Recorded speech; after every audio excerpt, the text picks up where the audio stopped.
Tim, thank you so much for coming back to join me again. Totally selfish bringing you in here, by the way. Oh, in what way?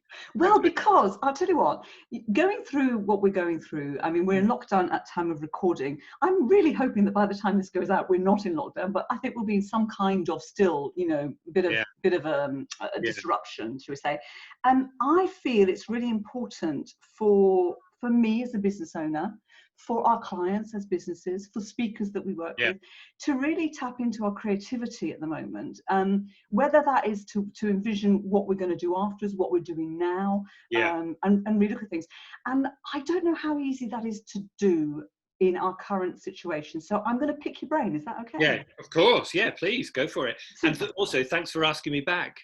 I guess it's been about a year, I think, since we did the earlier podcast. Yes, it is. And since then you've added to your success, because at that time we were talking about Peter Kay's car share, of course, which is really Tim Reid's car share, let's rename it. Well, and featuring Peter Kay. And you've also now added Meet the Richardsons with the wonderful John and Lucy. I mean, what a lovely couple.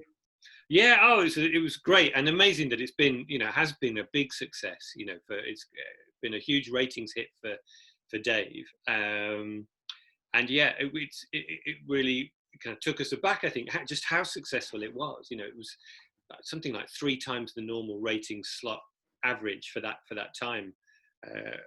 I mean, that's cool. That's cool. Yeah, it's great. So great. It speaks volumes about how your mind works, that when you watch these things as well, because I think it gives you an insight into the writer when you see the humour, and I recognise some of the humour. I think, oh yeah, that is very Tim. That's Super. So let's dive in here now. I feel that it's important to be creative now. What are your feelings about that? Yeah, so you're absolutely right. It's an incredible moment in time in terms of our collective creativity. And I've noticed this with a lot of the clients that I work with fairly regularly are experiencing the same as everybody, that it's never been more important for them and their teams to be able to think differently. Suddenly all those things that have stopped us thinking differently, like there's no imperative to change things, or we're stuck in our habits, our ways of doing things, and things are basically okay, can often be a bit of an impasse for getting some momentum around innovation and creative thinking. That's all changed, and right now, for all of us, so universally, all at the same time, the old world order, business as usual, has been forced out of the picture. So we're suddenly having to think differently. The trouble is, there's some real challenges to that, of course. We're all now dislocated, all working at home, and the ways that we used to be creative together before have all gone. Typically we'd bump into someone on the way to the kitchen or by the water cooler, or just sat next to somebody at work and go, have you thought about this? Or what if we did it like that? And we kind of bounce ideas around just fairly spontaneously and organically. And that's the way things have typically been done, other than when we get together to have a brainstorm or an idea session. And both of those things now are really challenged. We're dislocated, we're at home. Yes, everyone's getting together on Zoom, but often they're getting together on Zoom and screen sharing and looking at PowerPoint. And so some barriers have been put up in front of our kind of creative collaborations at a time when we really need to think differently. And need to tap into our collective creativity. The opportunity actually is that one of the things that helps us think differently is when we do break habits and we do soak up new things, new ways of doing things. We've done a different type of day. We've woken up and not commuted to work in the same way. All this different stuff that our brains are suddenly going, I've not done it like that before. I've not done it like that before. I've never, had a PE workout over Zoom with Joe Wicks before. I've not danced with Oti Mabuse, in the afternoon, or done a Zoom pub quiz. All these new things are kind of triggering creative sparks in our brain. So whilst there are some definite challenges to being creative right now, it's actually a really fertile territory for ideas. If we can just get the process right with our teams and enable people to get together and bounce ideas around and have ideas and get some new structure around that, then actually our brains have never been in a better place altogether to challenge conventions and the way things have always been done. So a lot of what I'm doing right now with clients is helping them do that. It's kind of, whether it's just through running a bit of an energizer on Zoom together, so getting groups together and me helping them get into a creative place using different exercises, or facilitating an idea session remotely, getting people into the right mindset and sharing some techniques to do it. It's a really interesting time now for teams to be creative. So you're exactly right. So the thing is, though, I get my best ideas in the bath, Yeah. or in the middle of the night when I can't write them down, or I can't wake, I can't put the light on, and you don't want to do a Zoom call when you're in the bath, really. You do not. That's so true, and that's very typical. That we're all the same. We have our light bulb moments in those times when we're allowing our subconscious to get a word in edgeways. So it's often when we're asleep, or if you're a parent, it's often when you're on the loo, which is when you can. One of the only times you can, even when you're in the shower, they can come and talk to you through the glass. If you're on the loo, you've locked the door, so you just, or those moments of being relaxed. Or it could be if you're using your one day's bit of exercise, going out for a run, you're likely to have your best ideas at that point. But I always say that creativity is a team sport.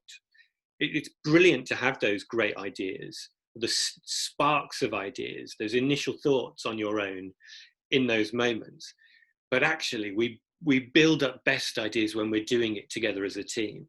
What can be a challenge now is if you've then had a great idea in the middle of the night or in the bath, and then when you get the team together to kind of work through that idea, if everybody's staring at a screen and there's 12 other people and somebody's sharing a PowerPoint deck, and those are the only times that you're getting together, those brilliant ideas that we're all having at home in lockdown, at those moments of relaxation, don't get the chance to grow by being bounced off other people. So it's really important to know how to do that, how to collaborate remotely but effectively together. And there are lots of ways of doing it. It's about getting into a mindset. It's about allowing humor into the Zoom or the room or the phone call, taking serious challenges off a pedestal where they seem too big and scary to actually voice the idea that you had in the bath last night. You think, actually, we're in too much of a heavy place at the moment. I can't suggest this thing that seems a bit mad. And that's where the best ideas come from, is those seemingly kind of mad suggestions that came to you halfway through the night, where you just think, hang on, it's all about this, isn't it? Or maybe we should do that. And you need to create a daytime Zoom environment where people can get those kind of things out and ask for help to build them. How would this work? And not allowing our reductive judgmentalness to kill off those ideas too quick. I've just realised I had muted myself, so anybody listening will have a little bit of silence there. I muted myself because as we were talking, my dog came into the room and started coughing, as dogs do. This is what happens when you're working from home. It does. We've all got that at the moment. If it's not a dog coming in, it's a dog barking when the postman comes, or the kids saying, I've finished that bit of homework. We've all got that right now. And and partly what I love about that, actually, the opportunity that gives us is to be really human together, because that's real, right? And the kid shouting at you, that's real. And I've seen it happen a few times on those Zooms. The worst thing we can do is kind of get all straight about it and pretend it's not happening. And a bit like that BBC reporter in South Korea a couple of years ago, is kind of almost push the kids out like that, pretend they're not there. The best thing we can do, from my point of view, around creative thinking, is embrace all of that, especially if you're a leader, actually, and show people, oh, come on, kids, say hello. Or even the dog, whatever it is, it kind of, everyone, you'll see people's shoulders drop and go, oh, you're just like me, we're all doing this, we're all together. Then those ideas can get bounced around and shared. And we talk about stuff as if we were talking to our mates at the weekend, which is when we often, we're more equipped and feel like we've got permission to be more imaginative in that kind of environment, where we're being human, knocking stuff around and not trying to be stiff and formal and straight-laced. That's business as usual. When we're looking to be creative and innovative, forget business as usual, actually. And most of us know, you hear it from all business sectors at the moment. In one way or another, in one iteration or another, post all of this, business as usual is not going to be as it was in No. 2019. So, No. so we're going to have to think innovatively. Even if it's just small tweaks to how we run our business. It may be big tweaks to reinventing our business, but we need to be able to allow ourselves to challenge business as usual and be human in our thinking around it. So when the dog runs in or the kids start shouting, I say kind of let that happen. We're all in the same place right now. Perfect. So I see this as a great opportunity to look at my business and say, what's working well, or what has been working well, what hasn't been working well, what do I enjoy, what don't I enjoy, and tackle the things that actually, because you're so busy, you haven't had time to do, and you just carry on, and it's bothering you, and it's always at the back of your mind. So thinking, okay, let's find a creative solution. And I spoke, so previous to this podcast going out, it was a podcast with Kevin Gaskell, who I know you know, and he was talking about daring to dream and dream really big.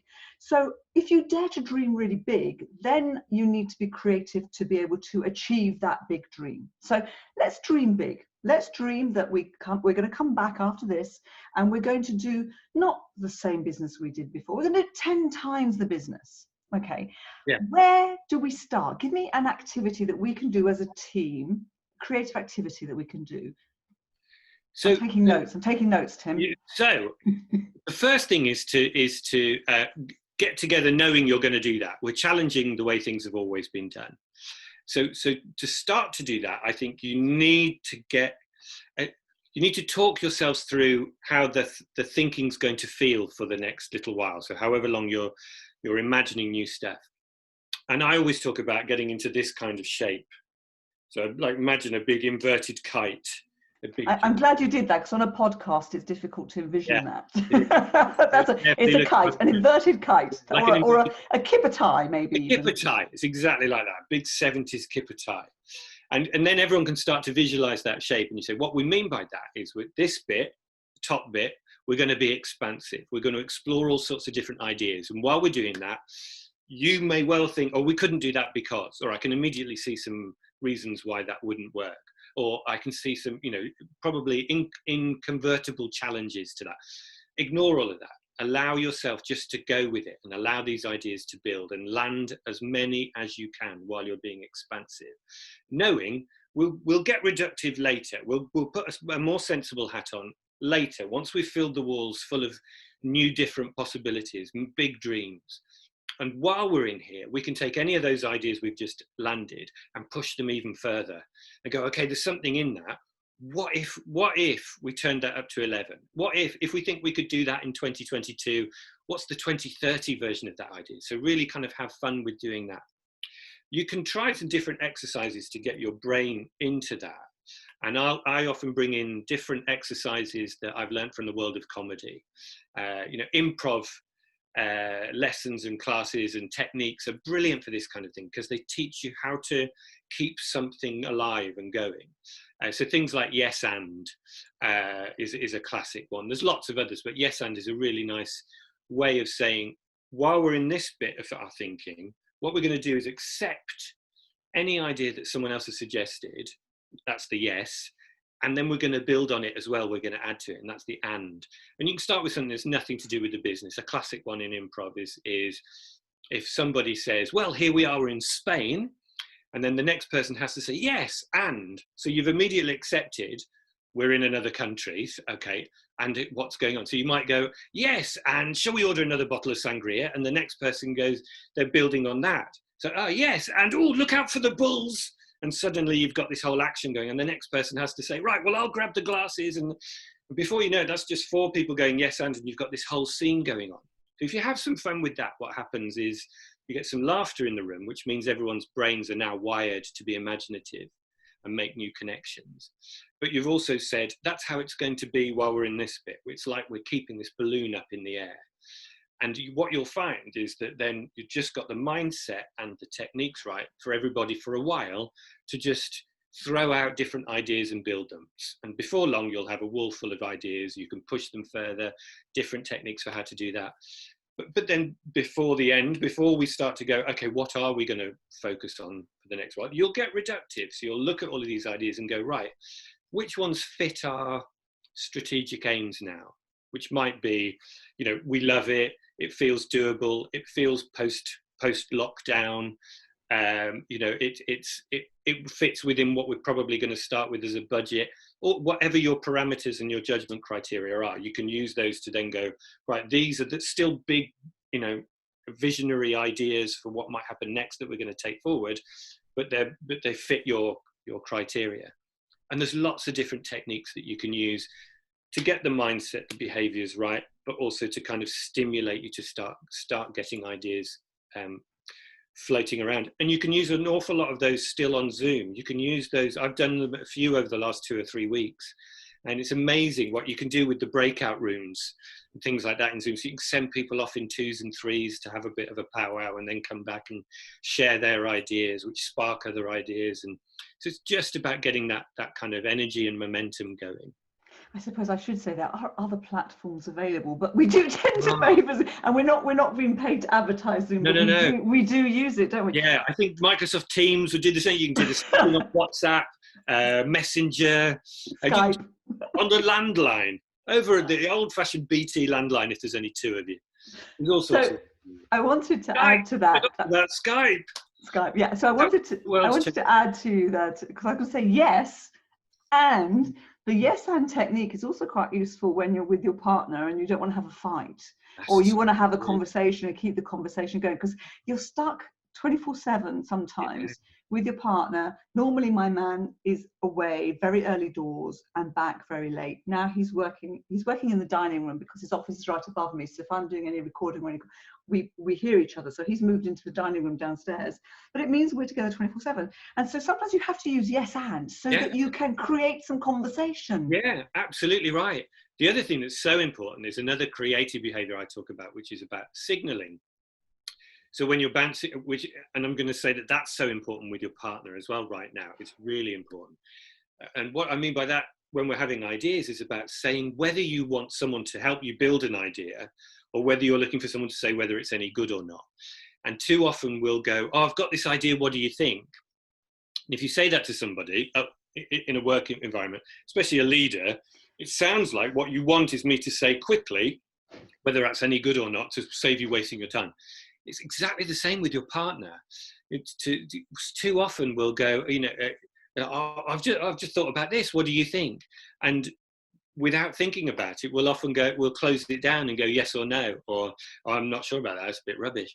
But if it, or that's not what I wanted for tea, or I don't think that's where we should go on holiday, or whatever the conversation is. But if you say, I've just got this thought, could you just help me with this a minute? And it's learning that kind of language, and then you'd immediately change, wouldn't you, as the partner? And you go, oh, you're looking for some of my input. Actually, I feel really good about that you've asked me to help you, which is very different from going, what do you think of this? And someone going, I don't know anything about it. I don't know your business. I don't know. Do you know what I mean? It's all about language half the time, isn't it? Absolutely. This is therapy, really, isn't it? That's excellent. Thank you. So, Tim, when you go through your kipper, I'm going to call it a kipper tie exercise, and you're expansive and you've got all these ideas, I know you're going to go reductive. Should you keep a record of those other ideas? And how do you record those? Because this is my problem. I go into different phases. Sometimes I'm really creative, come up with loads and loads and loads of ideas. And then I don't know where to store them, how to keep them, what to do with them. Yeah, such an important point. In the session, so one, yes, you keep them all, because you never know when actually you might, after sleeping on all of your ideas a few times, there might be one that you'd filtered out that just keeps coming back in your head, and you're going, that just will mean that there's really something in it that you might not have landed quite right in the session. So definitely keep them all. How to capture them? I think there's some really useful technique in how you capture an idea as you're having it, and it can make all the difference. And one thing we often do is we'll just make a bullet point on whether it's a flip chart or a piece of paper, or we'll write a little post-it note of what the idea is, and we'll do it as a headline, a bit of shorthand for us in the session. And it's not good enough, because actually what you'll often do, you'll land a thought, a bit of theory like that, like we should do something a bit like that. Or what we need is an app, or what we need is a bit of Zoom collaboration, or we need to contact our consumers like this. All of those they're not ideas, they're the start point, but we'll sometimes capture them thinking we've got an idea. What I often say is, don't land it until you can draw it. So if you can picture in your mind's eye what's going to happen with this idea, then you can draw it. If you can draw it, you can give it a name this idea, and in 1 or 2 sentences describe what actually happens. What actually happens with this idea? So if you've got a name, 2 or 3 sentences that's going, this is what we're going to do, they're going to do that, it's going to mean this happens, and at the end of the day, that'll be the result. And you can draw what it looks like. Prove that, then you've got an idea. The other way of looking at it is if you'd written something on a post-it note, does it pass the test of someone who's not in the room? So in other words, if you could give that piece of paper to someone who was not in this idea session, not on this Zoom, couldn't make it today, but you give that to somebody to say, could you go and make that happen now, please? If it just says, we do a thing that's a bit like this, they can't make it happen. If it's something you could have drawn, chances are, on one sheet of paper, you could give that to someone who wasn't in the room, and they could go and make that happen as we'd all visioned it. So even all those ideas that don't make the cut, if they're landed in that way, you've got them then. And even in 6 months' time, when you come back and go, actually, where we landed didn't quite work, was there anything in the others? If you've captured them right, they'll come back to you immediately. So that's the test. Draw it. Get to the point where you could draw this idea. Dodgy stick men. It doesn't have to be a work of art. It's just to show that it's a thing that is actionable and drawable. Okay, so here's the thing. I often will have a great idea. I think it's a great idea, but I might not be able to draw it because I don't know how to get there. So do I then not go with that idea, or what do I draw if I don't know how it's going to play out? So I think that's where you'll need collaboration. So I think if you've not turned this yet into something that is tangible, then you've not bounced it off the right people. You've not kind of bounced it with different brains going, well, because often what'll happen is a different perspective will fill in the gaps that are in your brain. When you've started with this kind of idea, it's a bit something like that. So if it's still a bit wishy-washy, bounce it off other people and get them to go, because what they'll do is they'll ask you, what do you mean? Is it like this, or is this bit going to happen? And that'll either make you go, oh yeah, that's right, that would work. Or in your explanation of why they've misunderstood where you were coming, you'll start to paint in the gaps yourself. So collaborate, bounce it off other brains until you've got it to a point where you go, that's it, that's a clear idea. Otherwise it's still a thought, it's still intangible. It's maybe even conceptual, but for an idea, it's something you could do. So you need to push it to the point where it's kind of like, probably the thing that's stopping you doing that is because you're going, I don't think it would work like that. I don't know how to turn this into something that's implementable. And that's where you'll need others to kind of help you and go, well, what if we did it like this? Absolutely. And one of the things you said earlier on, and of course, this is what you're known for anyway, you said that humor plays a huge part. Mm-hmm. So at the moment, we're all feeling a bit serious, really. I mean, I have to say I'm seeking out humor to have a laugh and to sort of make us feel a bit happy. When we're all feeling a bit serious, and some of us, will be worrying about, elderly parents, we might be worrying about, partners, we might be worrying about finances, etc. How do you inject humor? How can you do that? So I think there's several ways of doing it. I think you can use different kind of fun, and I say fun in a advisedly. It's not about being David Brent. It's not about forced fun. It's not about getting people, saying, don't turn up at the Zoom until you got your wig on, or a little ukulele, or if that feels right, great, go for it, because you change the mood and everything. Normally it won't. People will feel like, oh, hang on, why, you're forcing some fun on me. So read the mood of the group, know your group, but do things that allow people to park all of that. That's not going away.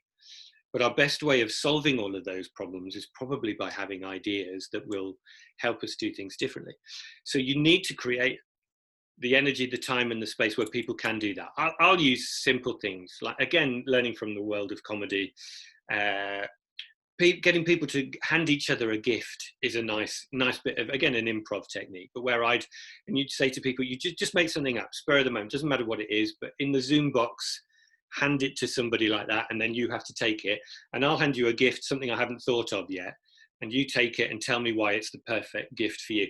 silly things like that, that are not too difficult, but you'll often get some laughter going, you know, because people are just being forced to relax a little bit. And we do need to do that if we're going to be creative. We have our best ideas. It's David Ogilvy, the ad legend, who said the best ideas come as jokes. Make your thinking as funny as possible. What he didn't mean was the best ads are jokes, are funny. He meant when we have a great idea, it makes us laugh. The reason is because comedy and ideas, I think, share DNA. Right? We laugh at surprising truths. We laugh at the truth when it's mirrored back at us. But we laugh as well when we're surprised. So I call it a surprising truth. Is often the root of most comedy. It's also the root of all great ideas. So that's often one way of getting some laughter in the room, is especially if you're the leader, is share a surprising truth that bonds this team. So is there something that's going on, just happened, that we're all feeling right now, but you can have some fun with it, you know, talk about it in a fun way and just get everyone to kind of smile and laugh. It's not about being a comedian. It's just about understanding humor and showing, as the leader, we all have permission right now, especially if we've set this up as a creative moment, we have permission to laugh, to not take the world too seriously. If you do, it's very hard to come up with, to unleash our imagination when we're feeling the weight of the world on our shoulders. So it's just use whatever feels appropriate as a way of getting a sense of humor in the collective, in the meeting at that time. So here's a question for you. So we're in our Zooms, so that means we're in our homes. What's the best environment in our home to be creative? Where should we be? Should we be somewhere where it's you know, there's no light and you don't see outside, or should you be focused? So I mean, I'm not describing it very well, but what's a good environment? Yeah. I know exactly what you mean, and it will be different for everybody. So I would, and again, I've answered this question quite a lot. I'd say creating the right time and space to where you feel free enough to be daft is important. So it's probable that you'll want to be in your own space. So if the only space in your house where you can think, this is where I can unleash my daftness and not be inhibited or embarrassed in any way. If that's the loo, because it's the only one you can lock, take a laptop in there. Especially if you've got books, you know, if you've got books behind you. You don't have to have bookshelves behind you. Everybody's zooming on the news and everything, making sure they got bookshelves. You don't have to have that. It's not the law. I know. There you go, a flower. So wherever you feel safe enough to be a bit daft, if you suddenly had a thought and you think, oh my God, there's something in that, we'll often stop ourselves anyway by thinking, oh no, it's ridiculous, people will laugh at me if I say that. If you've got kids around and your wife or husband around too, you'll feel even more like that. God, I can't let them hear me suggest something that other people might laugh at. So try and make sure you're in your own space to be able to do that. Because Einstein was right when he said, if at first the idea doesn't seem absurd, then there's probably no hope for it. You know, he's exactly right. The ideas that in the end are going to change the world and make, you know, find us the new business as usual will sound daft at first. So you do need to be in a place, I think, where you feel, you know, uninhibited to be a bit daft. So Tim, here's a challenging one. What if you're on your own? What if it's just you and you need to come up with some creative ideas for what you're going to do in your life, and you're not really able to talk about it because perhaps it's a bit sensitive that you're considering changing things? Can you use these techniques? Definitely. Yeah, the process is the same. So get into the Akipatai mentality, you know, so buy yourself the time to be expansive and have lots of different ideas. Even more important, I think, to use different stimulus techniques. So different idea generation exercises, you know, and there's books full of them. But things like, you know, spend a little while breaking the rules, list the rules and go, what if it wasn't like that? What would I do if it wasn't like that? Think, who would be the perfect person to tackle this challenge? It might be Batman or Elvis or Obama or Gandhi or Richard Branson or Bill Gates or whoever you think. And then play for a minute on your own. Imagine I'm them, what would they do? So different techniques you can use, but be expansive, have lots of ideas before you get reductive. So it's definitely possible to do it on your own. In some ways it can be an advantage. Do also, don't, when you're building those thoughts into ideas, take it to the point where you could draw the idea. Make sure it's an idea before you start dismissing it. That's a danger when you're on your own, is you start to have a thought and you'll self-edit.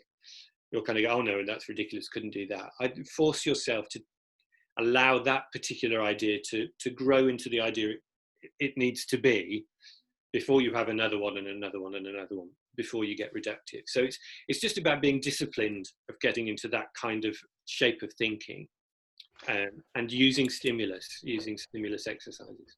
Okay, I've got the idea, I've drawn it out. Mm-hmm. What do I do now? Do I make sure that I see it every day? Do I break it down? What do I do to make it happen? So and again, a great point. And I think there's a real point about sleeping on it. So you've got that idea. Yes, let it gestate for a bit. So almost park it for a bit and do other stuff for a while, because your subconscious will build that idea, and every now and then you'll go, oh, and here's another way we could do it. So give yourself that time. That could be just 2 or 3 days or however long, to just let it gestate a bit in your subconscious. I would also be very clear on what the DNA of that idea is. That's one of the first important things for enabling or rigging an idea for successful implementation.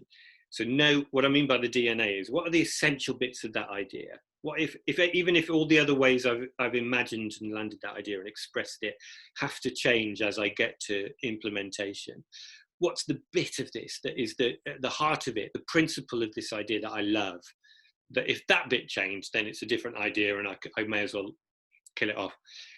If you know the DNA of it, you can flex it as you go through the implementation process. So if you find that, how the color, you've drawn it, or the different people that you were going to get involved, or the size of it, or if the certain things have to change, otherwise it is impossible to do.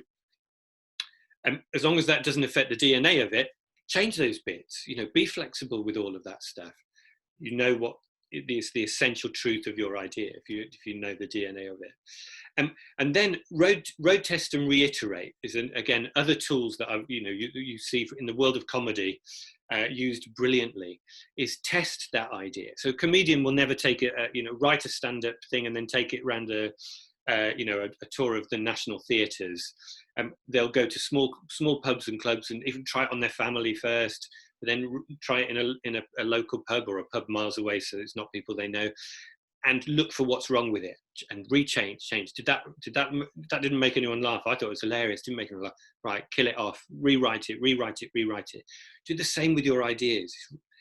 Test it as cheaply and quickly and as but effectively as you can, so you can reiterate, change stuff, change what doesn't work. So test and learn with any idea. Don't be too precious of anything apart from the DNA of it, if that makes sense. That's how you get it towards implement, and that's how you get other people on board too, and you get confidence in your idea. So plan the DNA, road test and reiterate. Fantastic. Tim, I could talk to you all day. Our time has gone so fast. You're so passionate about this. It's lovely. What would you like to leave our listeners with regards to thinking about creativity? Can you leave them one thought?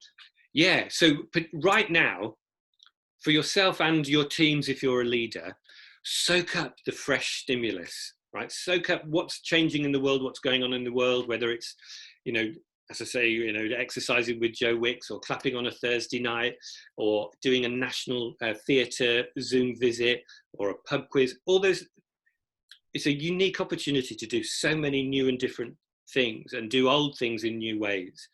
Soak all of that up, because you're loading up your brain with fresh stimulus that you will be able to use to come up with new ideas. So use this time well and wisely, and as much as possible, keep humour in your groups, in your teams.